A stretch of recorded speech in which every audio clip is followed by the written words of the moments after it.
खूप वर्षांपूर्वी आगेफळ नावाच्या एका छोट्याशा गावात लोक खूप मेहनत करत होते, पण त्यांच्या जीवनात आनंद कमी होता.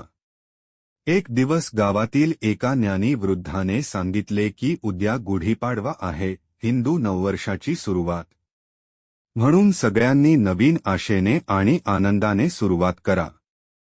दुसऱ्या दिवशी सकाळी सगळ्या गावक्यांनी आपापल्या घरासमोर भगवा झेंडा लावला आणि छत्रपती संभाजी महाराज यांच्या प्रतिमेचे पूजन करून मोठ्या थाटात गुढी उभारली. त्यांनी देवाची पूजा केली आणि मनापासून प्रार्थना केली की आपल्या गावात सुख, शांती आणि समृद्धी येऊ दे. असे मानले जाते की या पवित्र दिवशी ब्रह्मदेव यांनी सृष्टीची निर्मिती सुरू केली होती, म्हणून गुढीपाडवा हा नवीन सुरुवात आणि आशेचा दिवस मानला जातो.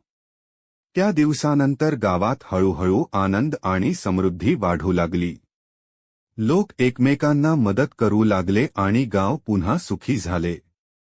म्हणूनच गुढीपाडवा आपल्याला शिकवतो, प्रत्येक नवीन वर्ष म्हणजे एक नवीन संधी. आमच्या आगेफळ गावाच्या वतीने सर्वांना गुढीपाडव्याच्या हार्दिक शुभेच्छा.